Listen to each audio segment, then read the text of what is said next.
One of the areas hardest hit by Helene was the Bat Cave area in Henderson County. Entire homes were floating down water and well-traveled bridges destroyed. The Henderson County Rescue Squad is used to responding to severe weather events, but they've never seen anything like what Helene brought. You're going to hear in their own words what it was like getting hundreds of calls before losing touch with the world.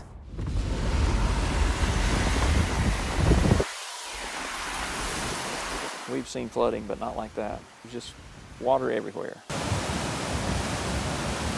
I've been on 18 hurricane deployments over my career, and never had we ever seen such destruction.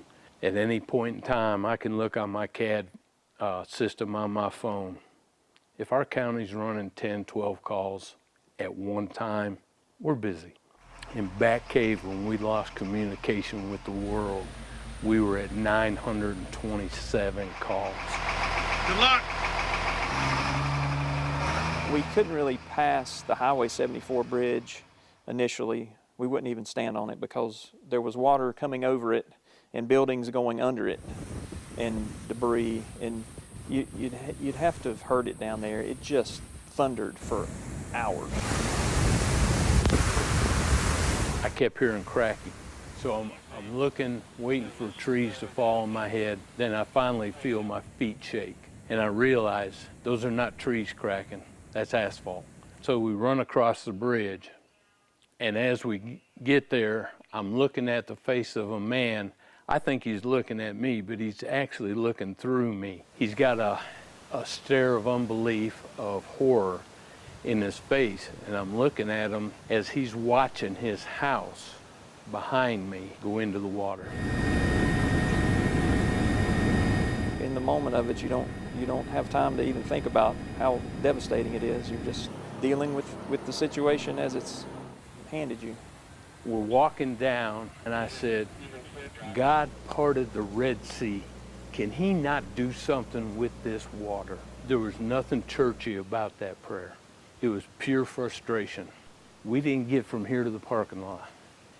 And God had sent 2 Connex boxes downstream, takes out the log jam, all that water that's flowing into the firehouse gets sucked right back into the laminar flow of the river, and out of fear of the Lord, and not scared fear, but out of reverent fear. I sit there and I told Tyler, I said, well, I guess he can. God cleared that bridge for us. He left us there as an island, as a refuge, because people would just show up. I mean, they would just walk out of the woods, coming. Every time we got back from a mission, an objective, an obstacle, there'd be somebody new there at the firehouse. You realize that everyone in this county was affected by this storm in some way. I mean, everyone had a story that, you know, my driveway's washed out, I've got water in the house, there's a landslide, there's trees down. And there was a Rivian truck parked across the road, and they had driven up from Jacksonville to get away from the storm, had rented a cabin, and they had come over 2 or 3 in the morning because water was up to the cabin and water was washing over the bridge. And right after the storm, he walked back over. He said, I'm gonna go check. And he came back and he was just kind of pale. He said, it's gone. I said, the bridge is gone? He said, the cabin's gone, the bridge is gone. And it was. There were 7 cabins there. They were all just washed away. Kid's leaning up against one of the fire truck tires. He's got a 30,000-mile stare. So I sit down with him for a few minutes and we talk. And he looks at me and he says, what do I do? What do I do? I'm not prepared to answer a question like that. And I'm praying, I'm asking God. I said, God, how do I help this guy? How do I answer that question? So finally I asked him, I said, are you a man of faith? He gave me a pretty lame answer. I turned around and said, well, God spared your life for a reason. I'd be finding out what that reason is. It's what we train to do. We're experienced rescuers. Our job is to keep a level head in a bad situation and try to make it better. If people showed up bleeding, we stopped their bleeding. They showed up hungry, we fed them. They showed up needing water, we give them something to drink. Overwhelmingly, my thought of the day was all day long. In the midst of destruction, in the midst of chaos, I watched people loving on people.